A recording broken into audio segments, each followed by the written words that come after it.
Are you ready to take your business to the next level? Every day there are countless books and articles that are published offering the key on how to make your business a success. It's easy to feel overwhelmed trying to keep up and run your business. That's why Deb Creer created the Business Power Hour. Keep up on the latest trends, best practices, and techniques for how to make your business a success. Let the Business Power Hour do the heavy work for you. Good morning. Good morning. I am Deb Creer, and I am passionate about giving professionals the tools that they need to make themselves and their businesses as successful as possible. And oh my gosh, we're going to be talking about one of my favorite subjects today. So let's just jump into this and welcome Draye Redfern to our program today. Welcome, Draye. How are you? I'm wonderful, Deb. Excited to be here. Fantastic. Fantastic. Well, let me tell people just a little bit about you, and then we will jump into this. So Draye Redfern is a recognized authority in direct response marketing, trusted by New York bestselling authors, Shark Tank investors, and fast-growing companies across the globe.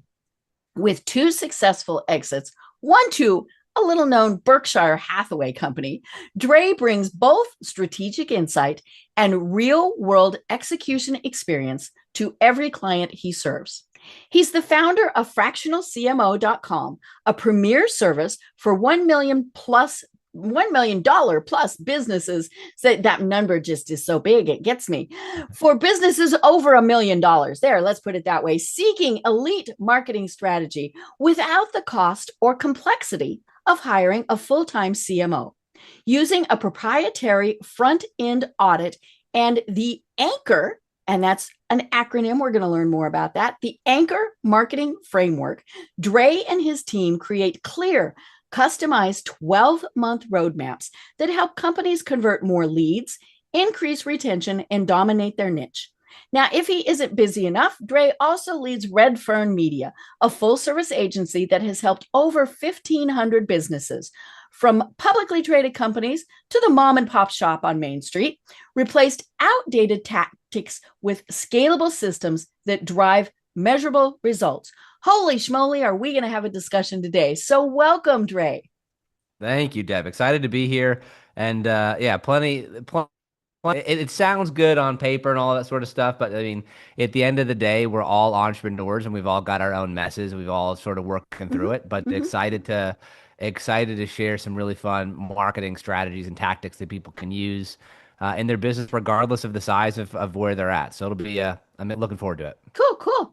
Well, as I said in your bio, you've had quite the background. So go ahead and tell us a little bit more about how it is that you got to where you are today. Totally. I was not one of these kids that, was destined to be an entrepreneur at the age of like 4 or something. You weren't out there with your lemonade stand and never did a lemonade stand, never had a paper route, never did any of those things. But my father was an entrepreneur. Okay. So I got to see how things worked and the freedom that he had and what that was. I also got to see the highest of the highs and the lowest of the lows. And when my dad was really getting his business going, it was not easy. Like my mother was going to Albertsons, like the grocery store, to talk to the produce manager and buy all of the damaged produce they weren't going to sell because things were that tight. And as time goes on, I started working in the business around like 12-ish years old, doing the grunt work, like the worst of the worst stuff, like the filing back of files and filing cabinets, which many kids may have not even seen, especially if they're younger, the filing cabinets, et cetera, but doing all of that. And then it was a little bit more digital management and things like this. And then I started playing around with some of the people in the marketing department. I was like, this stuff is really cool. Then I had a couple ideas and things that I gave them. And they're like, well, let's try that. And it worked. And so as time went on, like, anything else you got? I'm like, let's try this. And one thing led to another. And it was one of these things where I started working in the marketing department in college. And as soon as I graduated, I basically took over the entire department. And we grew it.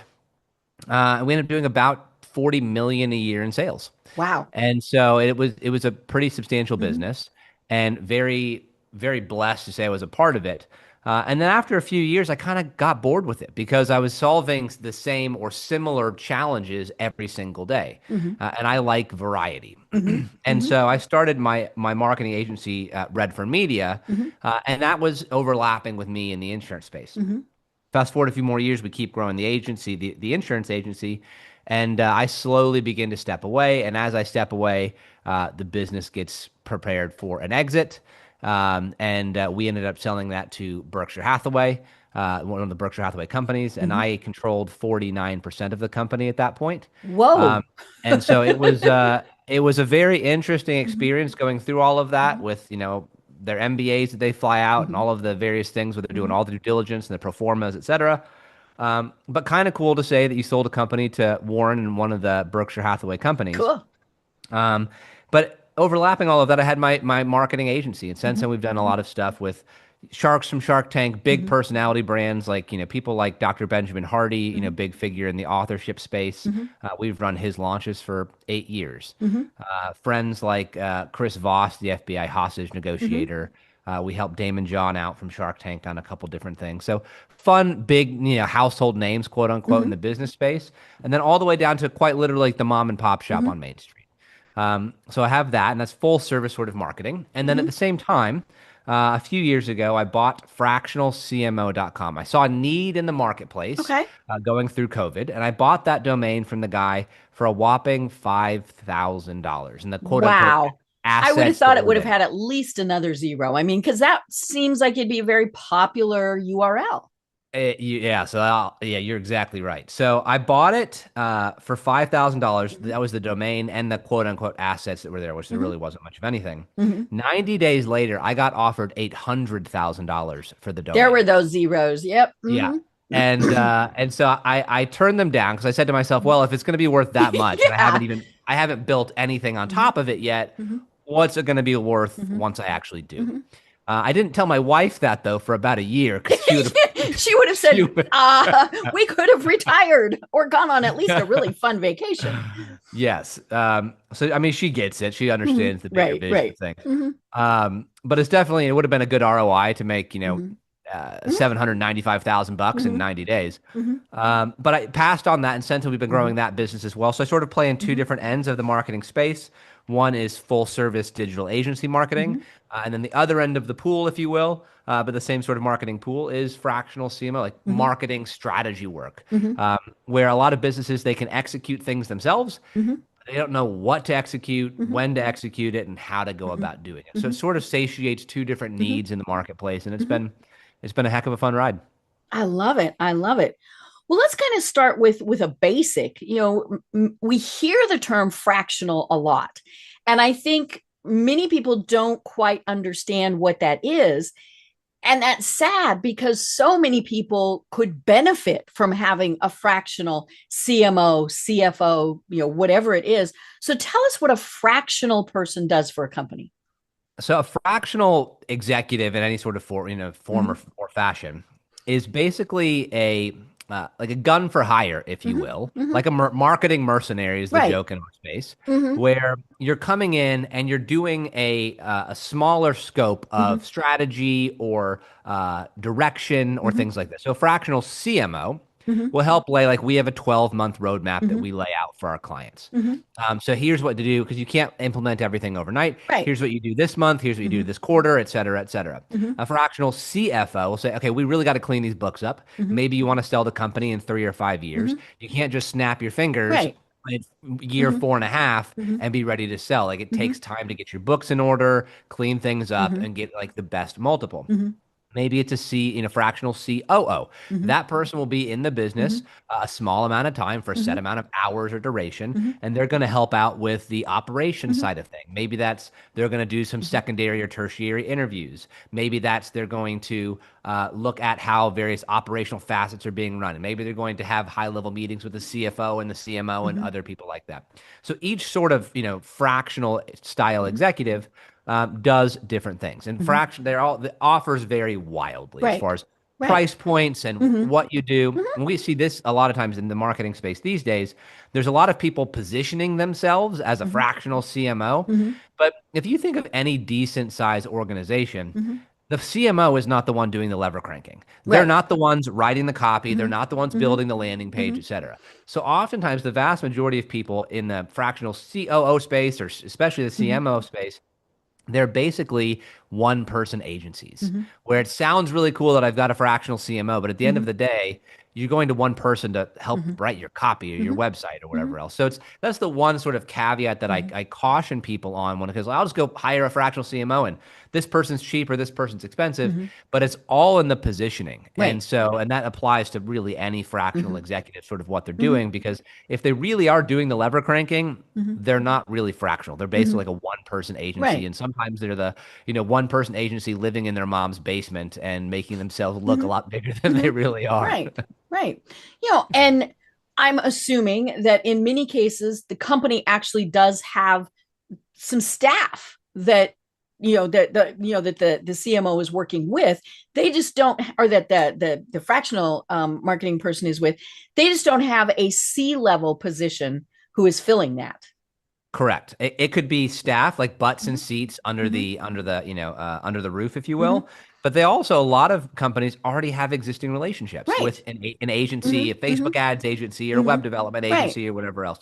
So the fractional CMO sort of comes in and says, what are the pieces on the Mm-hmm. chessboard that Mm-hmm. we're playing with, Mm-hmm. whether that's butts and seats under the Mm-hmm. roof or outside Mm-hmm. vendors, et cetera, and says, now that we have all of this Mm-hmm. information and this is the goal, let's develop Mm-hmm. the plan to get there. Right. And so, yeah, sometimes it's a mixture of both. I'd Mm-hmm. say 9 times out of 10, they've got some lever Mm-hmm. crankers, some execution Mm-hmm. people under the roof, but Mm-hmm. they also have at least a few Mm-hmm. relationships externally. Right. Right. And a lot of times they they're in that position until they can hire a full-time person. I was I was on a board of a nonprofit one time, and we had a fractional CEO because we needed somebody in that position, but we weren't, we were going to take our time on the hiring process. So we had a fractional person to be that person in charge. And the funny thing is, and this is what sometimes happens, we ended up hiring him full time. But a lot of times the fractional people like going, just like we like agencies, right? We go from this one to this one to this one. So whether it's but it's getting them through kind of a time period where they need that level of experience that they just don't have. 100% accurate. I know we joke that, like, the saying, a surgeon's going to cut. Mm-hmm. Like, if you go to a web development agency, they're going to say, well, the reason you need more leads is because your website's trash. Right. Or you go to a Facebook ad agency, they're going to say, well, you don't have enough leads because you're not running Facebook ads. Mm-hmm. Like, they're selling the thing that Mm-hmm. they're obviously, being able to fulfill Mm-hmm. on their end. Mm-hmm. So having an outside party being able to, like, objectively look at all the options, whether that's Mm-hmm. a fractional CEO, fractional CMO, Mm-hmm. et cetera, just gives a few more arrows in the company's quiver Mm-hmm. when it comes to being able to Mm-hmm. make, really good decisions. Right. Right. And as you said, sometimes they're deciding we're going to end or sell, and so they need all of that. And in many cases, especially if they're getting ready to sell or to terminate the business, they need that outside wisdom to really be going through. And especially in like a financial a CFO type of fractional person. But yeah, it's I love it, because there are so many things that businesses need that they don't even realize they need. 100% accurate. Yeah. I couldn't have said it better. Mm-hmm. Right. Well, let's get into the meat and potatoes. I mentioned the fact that you work using the Anchor system, and that's an acronym. So ANCHOR, right? Spelled just exactly the way you think it is. So let's go through all of that and talk about that in detail. So yeah, Anchor is a framework. So we've been under the hood of over 2,000 businesses across the companies. And when you're under that many hoods of a business and you see the marketing workings and you see various things, patterns begin to emerge. Mm-hmm. And there are, over enough time, you could say this isn't like a one-off thing, or this isn't like an outlier here or there. You begin to develop really solid, ideas of, I've seen this many, many times before. Let's solve this first, and then that.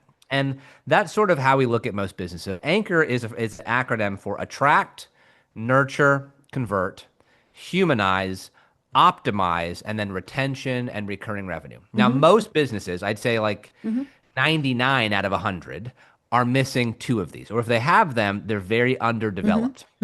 And so the A in Anchor, the Attract, we have 25 ways that a business can generate leads. And you mean just not posting on Facebook? Post and pray, as we say. It's not going to get a lot of clients, and it takes 6 to 12 months to begin to build a following of any decent size. So there are 25 primary ways to generate leads. Most businesses are only usually generating one. Oftentimes, that is referrals or word of mouth. Right. And the problem that causes is a feast to famine roller coaster. Had a great month, had a great quarter. Oh my gosh, I'm dying. No leads are coming in the door.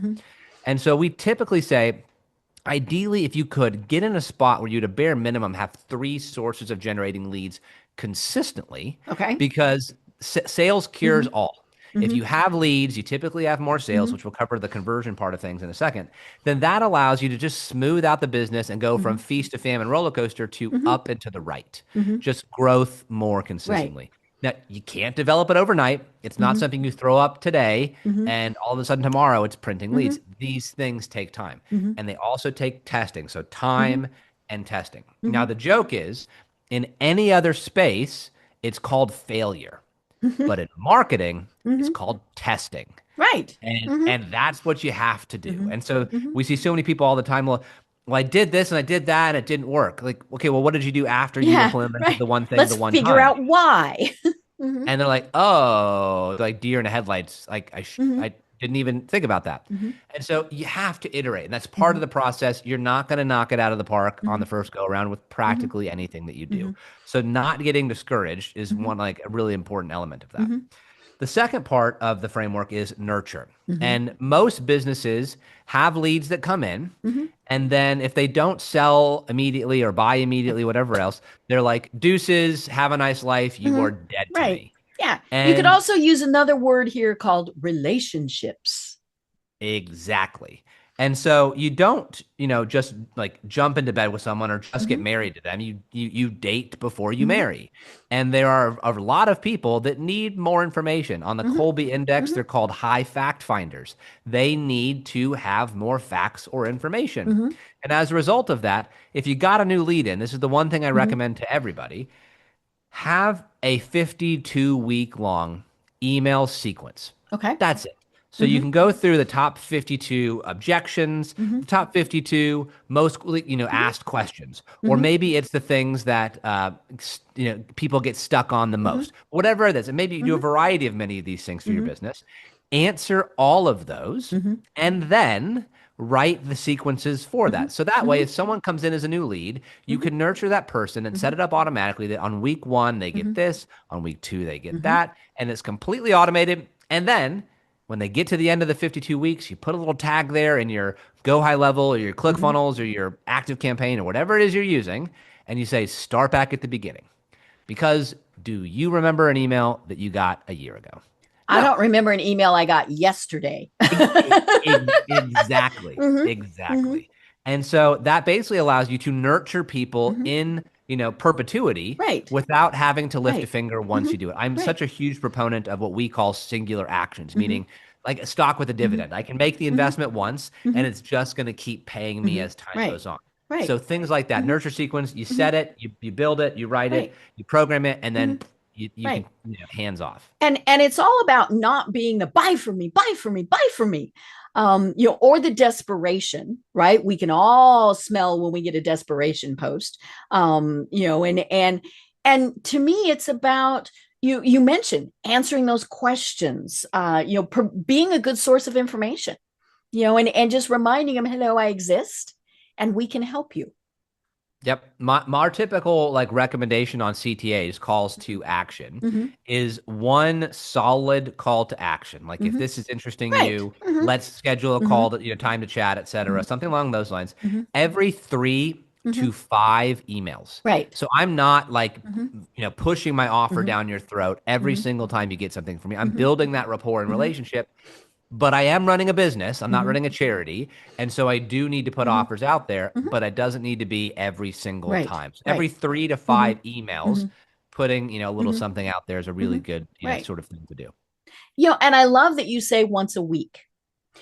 I've got some folks that, and I try to unsubscribe. And of course, then they go, ooh, real email address, right? But, many of these are even ones that I've signed up for. Every day I get something from them, or, at least multiple times a week. So then to me, it becomes the boy who cried wolf. I don't read them at all. It's like, oh, it's another thing from them. I see who it's from and I delete it. I don't even read it. And it's probably fabulous information, all sorts of things that I should be reading, but because it's so overwhelming and I have 900 million other emails to read, I'm not going to read it. 100% accurate. Now, depending on the business, right, you might need to do more. Sending, more often is good. Like we see a lot of e-com that way, right? Where I have a itch that I need scratched, and if I don't buy now, like I'm not going to ever buy, sort of thing. Right. But it varies. So I typically say a week because it's the middle ground. Whereas, hey, once a month, who was that person again? Yeah. Oh, yeah. And people can think, okay, we can come up with 52 messages. Talking to, what are the frequently asked questions, all you can come up with 52. If you say, you've got to come up with more than that, their little eyes are going to go, no. Everybody can, like, you go to ChatGPT, you plug in your most recent, FAQs, whatever it is. You say, generate a list of, I usually generate a list of 100. Right, and then you because you're going to pick from them. Exactly. You whittle it down to your 52. Then off of that, you can, write your copy and content off of that. So that is the N. That is, so we did attract, then we did nurture. C is convert. Most people are trying to optimize for something that doesn't necessarily cause the sale. Now, I mean that in a couple different fashions. If you were trying to say, hey, my sales page is converting at 1%, I want to get it to 2%. Okay, well, you can split test or A/B test depending on your language, your headline, and you get the sub-headline and the video or whatever it is on the page to try and bump it. But also, what happens before or 2 steps before that conversion? Is it typically an email that they get, right? But your subject line on that email is so poor that when most people are getting a 30% open rate, you're getting 10. Right. And if you fix that one subject line, you could basically 3x the amount of people that are visiting that page, assuming your click rate stays the same. So yeah, optimize the sales page, but simply by optimizing the conversion elements that happened before, you can make more money just by looking at the whole picture. The problem with so many entrepreneurs is they have the blinders on. Like, I got to fix this thing. This is the end all be all. And it might be, don't get me wrong, it might be. But there are also like a variety of touch points that occur beforehand. And if you can optimize each of those elements, your conversions can go through the roof. And so looking at the full conversion picture, really, really important. I could spend all day on this sort of stuff, but trying to get a couple nuggets here and there. Whatever that sale point is for you and your business, go a step or 2 beforehand and look at those numbers. Right. And you may be, you could 3x your business oftentimes just by figuring out what's there. Right. Yeah. And I know that people don't always look at their numbers. Folks, you need to always look at your numbers. What is being opened? How long are they there? How long are they on your various web pages? All of those various things. And it's not that complicated. It's but you can see, okay, well, I have a landing page that I spent, hours and hours working on. It's got everything on it, but wow, nobody stays there longer than 4 seconds. Okay, then obviously it's not working.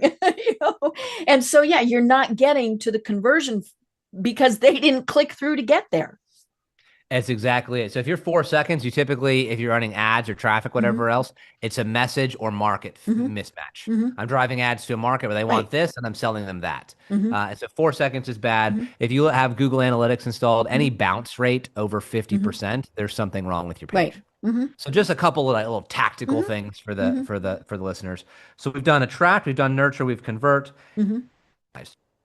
Historically, all of the management consultants and people out there try to lump, all the businesses into, you're either B2B or you're B2C. Right. And that's it. Like, in this world now that we're in an H to H economy, human to Right. human. Yeah. So even if you Businesses do not buy, people buy. correct.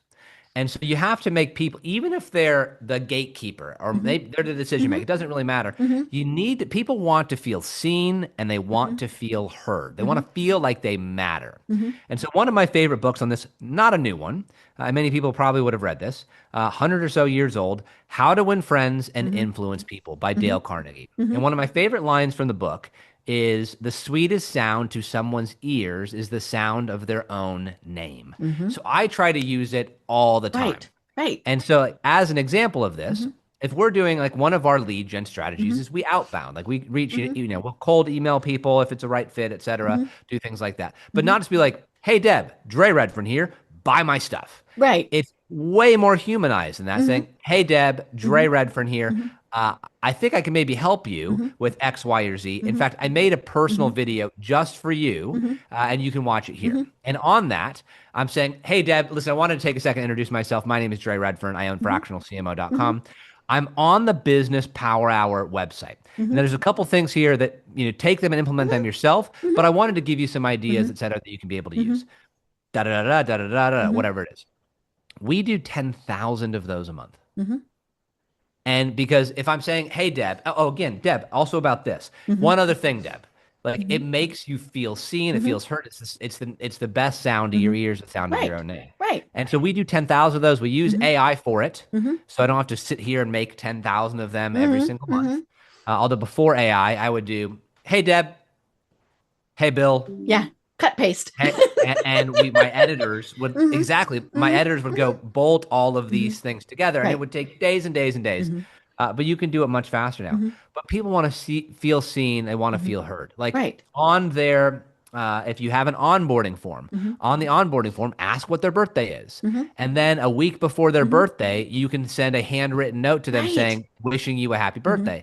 Now with technology, you don't even need to lift a finger anymore. There are services that you can do this, and you can API in or a Zapier Zap or automate the whole thing, where a handwritten note will be sent to them automatically without you ever having to lift a finger.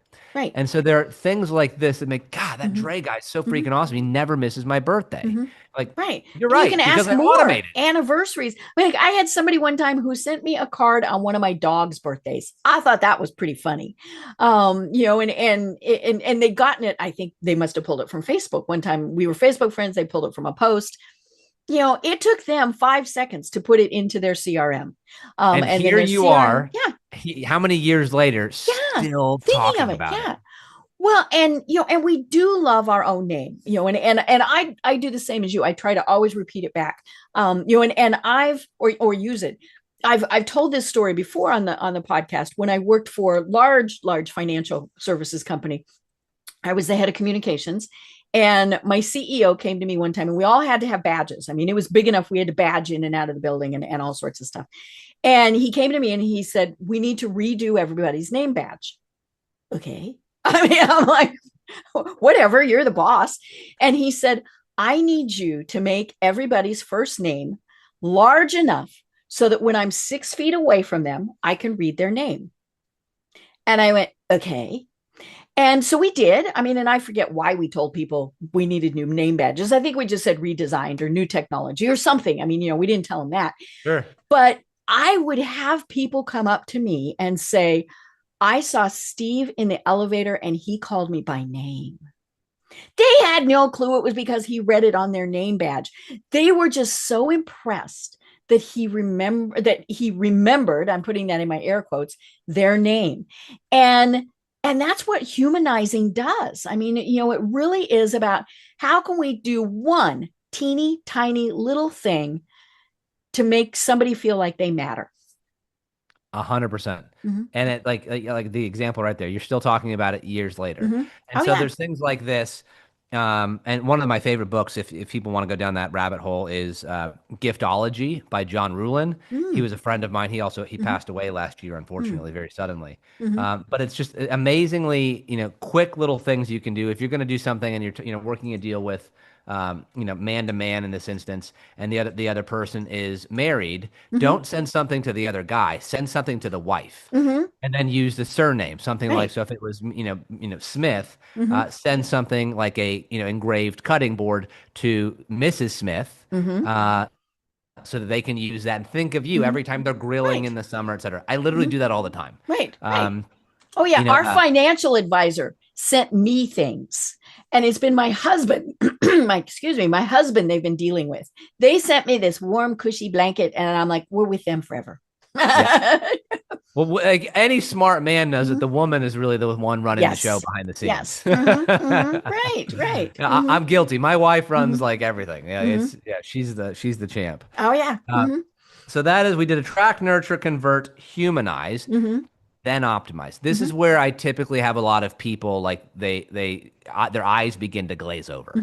And optimize is largely, you need to know what to optimize. How do you know what to optimize? You gotta have your numbers. And so most businesses, maybe if they're lucky, they've got like a Google Analytics on their website. And that's probably it. If they're running traffic, they're maybe paying someone to do it for them, but they have no idea what a good CPM is, cost per thousand impressions, or CPC, cost per click, or CPA, cost per acquisition. They don't know any of that sort of stuff. And if you don't know the numbers, how are you expected to try and grow it in the right direction? It's not realistic. And so every business will have a very, different KPIs, key performance indicators, that they need to keep track of for their business in order to optimize. Most businesses will probably be like, what is the opt-in rate? Like how many emails our opt-ins am I getting on my website, leads for a lead magnet, or whatever it is. They're going to look at their, open rate on their emails, their click-through rate, bounce rate. We talked about that a second ago. But then past that, you're going to know, like, what does it cost to get a call booked? Like, cost per booked call. What is the conversion rate? Cost per booked call. One of the other ones that we track is revenue per employee. So if I have that and I have that benchmark, am I overstaffed? Am I understaffed? Like, it allows me to have a really good idea of where we need to be. There's also, LTV, lifetime value. I know what the LTV of my business is down to the day of what, and like down to the dollar of what exactly they are worth to us once we get someone in the door. Right. So if you can't, I joke that if there's two businesses and one is, it costs them $100 to get a new customer in with marketing efforts, and they only spend, or the client spends $1,000. They're making $900. Would you rather have that client, but that $900 occurs today, or would you rather pay $1,000 to get a client in, but that person is paying you $300 a month for an average of 14.56 months? Right. Now, it's surface I can almost do that math. It's pretty dang easy, but most people are not looking at it objectively like that. They're looking at, $900, $900, boom, let's rock and roll today. 900, 300. Well, duh. That's 3 times more. Yes, but you're leaving like it's 4x, 5x more on the back end. Now, obviously, you have bills to pay, so just sometimes you got to make decisions. But by playing the short-term game and not really knowing the numbers, you're shooting yourself in the foot at the cost of long-term growth. And so find out what those numbers are. I typically say, like, there are 5 numbers in every business to manage. It's going to be different for every business. But if you only looked at what are the 5 most important numbers that you need to know on a weekly basis, that will tell you what the leading indicator or the lagging indicator of where your business is. And if you have that penned out and you have someone on your team or a VA or somebody give that to you every single week, you should know exactly where you stand, and very, very, very quick and easy. So that's the optimized side of things. And then the R of Anchor is retention and recurring revenue. Right. This is not the sexy stuff. Yeah. This is not the sexy stuff. It is so sexy. And you go to cocktail parties or people bragging like, I got 400 new leads in this month or whatever the thing is. When in reality, it's 5 times to 25 times more expensive to get a new customer than it is to simply retain an existing one. But no one wants to talk about that because it ain't sexy. And so for me, I want to be able to keep people around basically forever. Now, that's not possible to keep people around Right. forever, but I want to extend it as long as I can. And so we use humanized elements, obviously, in that portion of things. But how do you have, so we'll go one by one. Referrals or retention. Referrals are a great, are some of the highest ways to keep, high retaining clients because they came in very, warm. So an easy way to increase retention is maybe optimize your referrals more, but also make sure you're delivering it on time. Make sure communication is good. Make sure like basic practices are done and you're delivering it. For most of the people we work with, you want to shoot for like north of a 90% retention. That could be month over month, quarter over quarter, year over year, whatever it is. The second part is most businesses can and should have some sort of recurring offer. Meaning like my primary offer is this is my flagship offer. And then once it's delivered, I can serve you in this capacity on an ongoing basis. Most entrepreneurs, there's 5% of the population that are wired to be an entrepreneur or have what's called the D2, D4 allele. And this is published by Dr. Doug Brackman, who wrote a book called Driven. Amazing, amazing guy. And the D2, D4 allele are basically how the brain is wired. And so most entrepreneurs and people like Navy SEALs, et cetera, have a higher tolerance for risk. And so most of us are wired to be hunters. We're going to go hunt the next sale. We're hunting that big game sort of thing, whatever it is that we are doing. Now, that is a heck of a way to begin growing a business. But there becomes a shift that has to occur in some business at some point in time. It's different for every business where, yes, you should be hunting those whales or the big game, whatever it is that you call them, but also be a hunter and a gardener. Do the things today where you won't reap the rewards for 6 months. And maybe that is various elements, optimizing the business. Maybe that's just an offer where you have recurring revenue, et cetera. But eventually you want to be able to have hunting big game and doing all the fun stuff there, but being able to know the bills are paid on a monthly basis, even if you don't have sales coming in. And the easiest way to do that is the underpinning of some sort of recurring revenue offer. Now, this isn't something you just like throw an offer up, buy my stuff, thanks, I'm going to bill you every single month. There has to be a really, really solid deliverable because, again, this first part of the framework, you want the retention to stay really, really high. So what is it for you?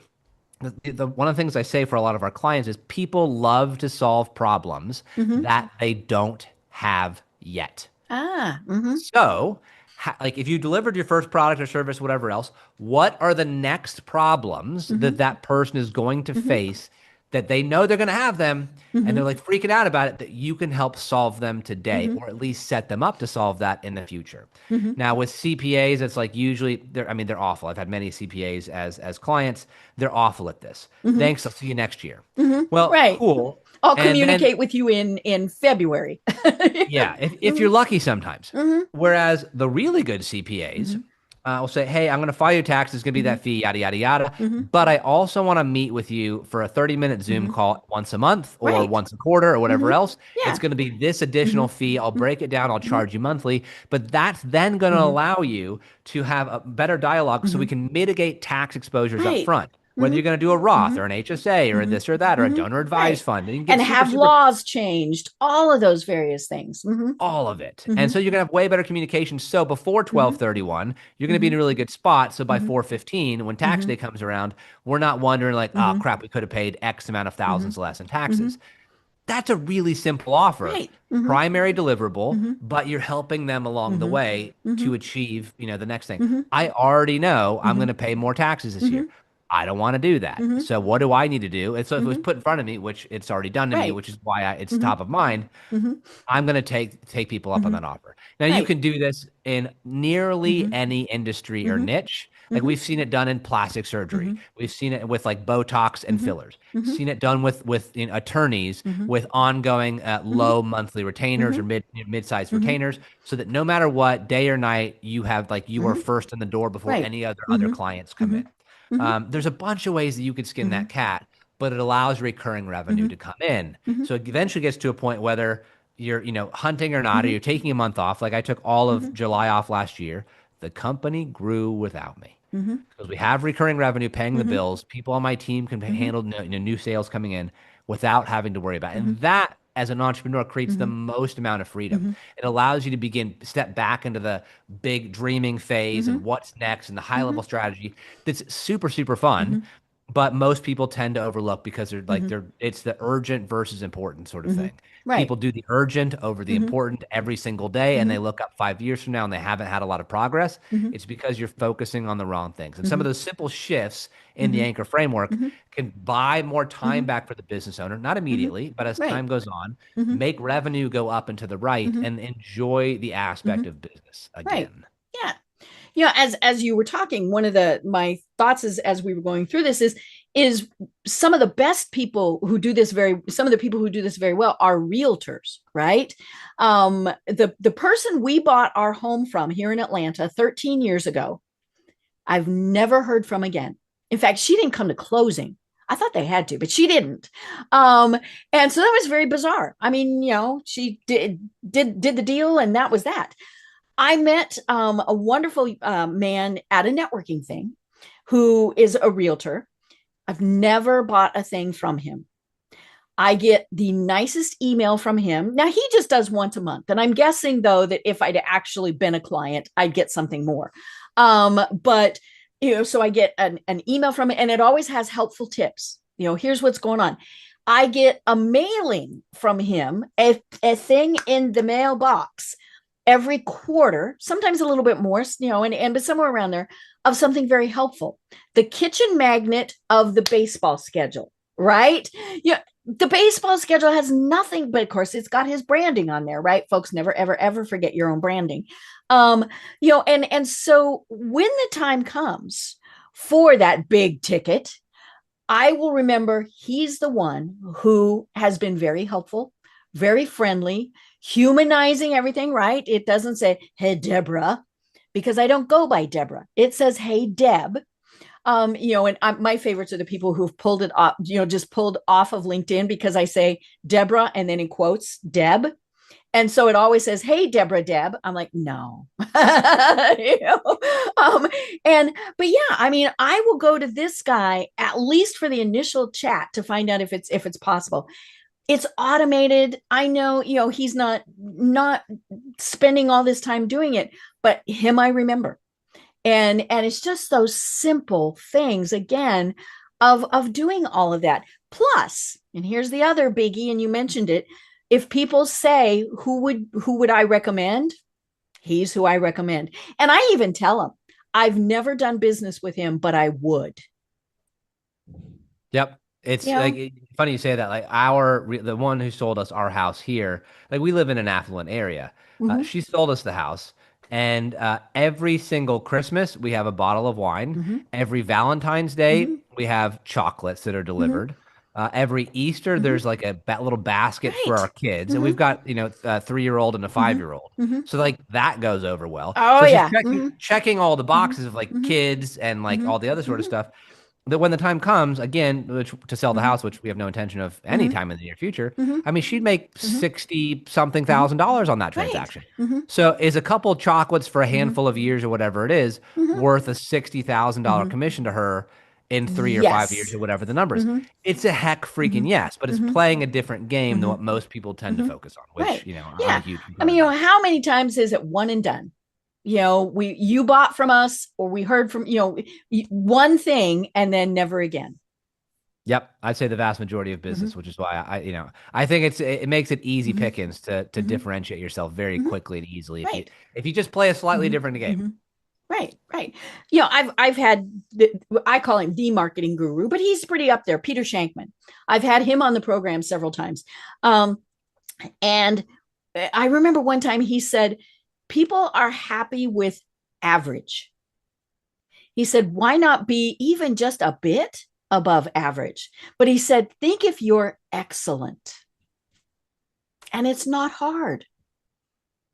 It's really not. It's a pretty easy thing to the difference between ordinary and extraordinary is that little bit extra. It doesn't take a lot to do just that little bit extra. Yeah. And it is, I mean, that comes back to what you were saying. Send somebody a card. I was recently working with some folks on some marketing. I'm a smart kid. I hire somebody else to do my own marketing, right? And I got a handwritten thank you. That handwritten thank you is up on my board because I don't get a lot of them. And yeah, I mean, it's not that hard. And folks, if you don't want to do that, at least do the Facebook and or the LinkedIn happy birthdays. They tell you, hey, it's so and so's birthday today. Funny you say that. I've literally kept every handwritten note that I've received for the last decade plus. Yep.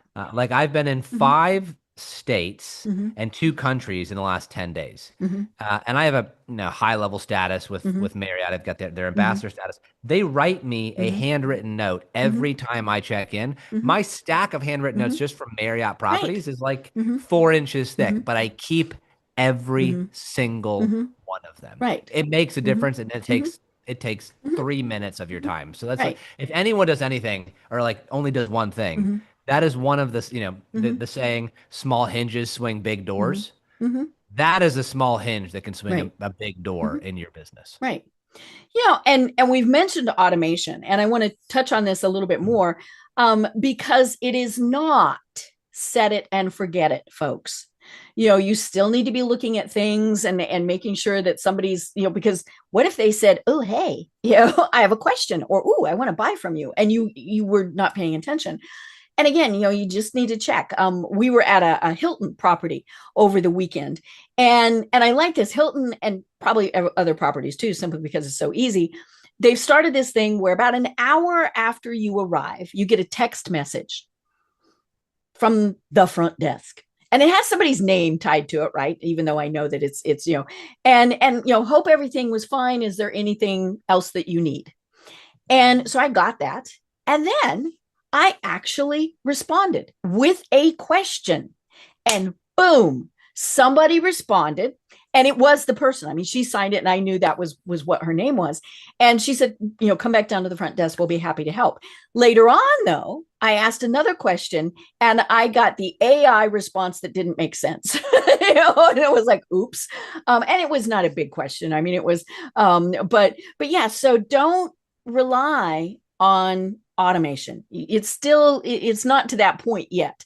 Might be someday, but we still need to check these things on occasion. It's like we said earlier, like the H to H economy, like yes, automate many things, but where you have interactions with a human, the human to human, maybe it's not worth automating all of those. I agree completely. Right. Well, I want to talk a little bit about your book. And unfortunately, I didn't have a chance to read it because I was on vacation, but it's called The Recession Survival Guide. And we keep hearing that word being thrown about. And all politics aside, there are frequently times where we are in a recession. And so there's belt tightening, there's all sorts of things. So tell us a little bit more about that. So yeah, politics aside, a recession doesn't care about who's in office. Right. That just doesn't really matter that much. Because it's tied to so many other things that have nothing to do. Too many macro events. And so recessions on average, if you were to average all of them over the last 100-something years, they happen on average every 11 years. Depressions across even going back, in centuries, typically happen every 100 years for well-established nations and civilizations. So Great Depression was in the 20s. The last real recession was the 08-09. We had a 1-month period of time during COVID. We were technically in a recession, then they just printed their way out of it. Now the debt has gone like crazy. So it's not political. Regardless, the Recession Survival Guide, I wrote it as a way to make sure businesses mitigate their downside risk, because growing up in 15 years of insurance, 20 years in the insurance space, I want to mitigate downside risk as much as possible. And then if I'm locked in and I'm good, then my marketing brain can go blow the roof off and really try and grow something. But if I'm trying to blow the roof off and I step on a landmine, it ain't good for anybody. And so I wrote it to basically help businesses mitigate the downside risk, look at things differently, and then use recession to create more market share and actually grow the business. Because if it's done correctly, we saw a lot of businesses during COVID absolutely explode. Right. Because that was incredible. They did more of the right things. Like an example, there was a woman who had a children's book. and she was having such a hard time making advertising work, and she was profitable, but she wasn't doing as much as she wanted to be, et cetera. COVID happened. What is the first expense that most businesses cut when things get tight? Marketing. And result of that, people pulled back on advertising. So Facebook is a supply and demand infrastructure where if I've got 100 advertisers, well, the price is going to go up. Well, all of a sudden, if there's only 20 advertisers for that niche, the price goes down. It's supply and demand. Right. So she sold so many copies of her book because all of a sudden the margin was much better. She could drive a lot more traffic, get a lot more sales for a lot less money because everyone else pulled away because they were all freaking out. Well, she had a really good solid foundation before that, and she cleaned up. And that's a children's book. Right. So if you can sell that to like the end user is the child, but the point of the person you have to sell is the mother. Right. In most instances. So like there's a few steps, like that's kind of a hard sales process. And also selling a $20 book is kind of difficult. Well, if you're selling $1,000 or $5,000 or $10,000 professional service or whatever it is, the chance for growth during difficult times is immense, but it comes down to the offer and the positioning and all these sorts of things. So I wrote it to basically say, we're due for either a recession or a depression, no matter which one. I want businesses to be really, really solid. And it lays out the sort of the recession flywheel as we have it to really help businesses dial in the various elements. And then for each section, because I love like, high level strategy is great. And I think it's, you want to win the war at the, without losing as too many battles as possible. I wrote the book to help you win the battle and the war, meaning each chapter basically is a strategy that you need to do, like something you need to implement. And then at the end of every chapter, there are 100 tactical things that you could actually do today or in the next 5 minutes to really, really quickly help you achieve some of those goals. So there's 500 different tactics that you can do inside the book with the overarching sort of strategies for each of the components to really help business owners navigate more difficult times, set them up for more success, and really capitalize on any sort of tumultuous nature that may exist. Right. And it comes back to what we've been saying. You have to know your numbers, and all of those various things. And the goal is that you're always in growth mode, whatever the rest of the world is doing, and the big word, of course, especially during COVID, was pivot. My favorite is the Jack Daniel's distillery, which is just slightly north of here, several hundred miles. They started selling hand sanitizer. I thought it was the coolest thing in the world, and it kept their employees going on. Now, clearly, that's not something that was just a temporary thing. So that's kind of what I think of with pivot is how can we, redo it. We need to be able to always be thinking, what's next? Because you never know what's going to happen. So it's just always maybe we all need to be Boy Scouts and always be prepared, right? But it is about kind of thinking about that. What is your next product? What is your next service? And things are changing quickly. All we have to do is think about AI, right? 3 years ago, now, we know AI existed a long time ago. Folks who think AI just started when ChatGPT launched, no. Did you not use Siri? Did you not go to Amazon and have it suggest products? That's all AI, folks. And and long before any of that we've had AI. But that has just so dramatically changed in a lot of ways, and in a very short period of time. It's going to be interesting to see what goes. But we have to always be thinking ahead is maybe the best way to put it. 100% agree. Foresight is really, really important. And just because things have been good over the last month or 6 months or whatever else doesn't mean it's going to stay that way. But we have, recency bias where whatever happened recently, we think that's just going to continue further. And it's just not the truth. Right. Good or bad. Exactly. Yep. Right. And by planning ahead, it does allow for us to weather those challenges. And it is such a thing, to really be thinking, what do we need to be doing? What's going to be next? And I get that AI scares people. There are some industries where, it's really scary. But to me, it's also cool. How can I use this to help me do what I do better? And so, there's all of those things. But yeah, the other thing, don't be ostriches, people. Don't be putting your head in the sand and think, I've done it this way for X number of years. It will always work that way. I think that's why we saw so many businesses fail during COVID. They put their heads in the sand. I totally agree. In fact, during COVID is when we first started using AI, like the early versions of ChatGPT. So we've been using it for 5 years now. And so the just staying ahead of it is really, really important. Like for me and my team, on Fridays at noon, they can leave, go do their doctor's appointment or errands or whatever else. But if they're going to want to, keep working, which I do give them some flexibility. I say, play around for the last half of Friday. Play around, try a new AI tool. I'll pay for it, but I want you to tell me what's good, what's bad, the sort of good, the bad, the ugly, the good, the better, the best, etc. And use that as a way to say, I never knew about this. And I'm on podcasts a lot. I speak a lot. I do these sorts of things. And that gives us an unfair advantage to know what is, have our finger on the pulse more than most other businesses. Because I talk to people and they're like, I'm a Chat GPT pro. Like, cool, good for you. And like, what do you use it for? It writes my blog posts for me. Yay. And I'm like, okay, like, well, I've used it, I've used ChatGPT, Claude, and Perplexity just this morning before our interview. Right. And like, I had someone sent me a 6-minute audio message. I didn't have time to listen to the whole thing. I dragged it into ChatGPT. I said, summarize this for me. It gave me the output. I read it in about 15 seconds. And I can move a lot faster by using the tools that are around. Like Perplexity, we use for like more research stuff. Claude, we're using it for writing. It's just typically a better platform if you're going to end up writing. And so they all have strengths. They all have weaknesses. It just depends on what it is. But there's so many different, even the video side of things with Google's like VO3 stuff that's come out to be able to make you look like you, or a news anchor look like a news anchor with a shark swimming right behind her, and it's not real. So there's just things like this that like we're moving so fast that I think that businesses, maybe you don't have to have your team have the pulse on it, but maybe you're dedicating a few hours a week or on the weekends to just see what the ongoing evolutions are, because it's literally changing weekly. Right. And that is definitely one where you can't ignore it. Because let's be honest, your competitors are not ignoring it.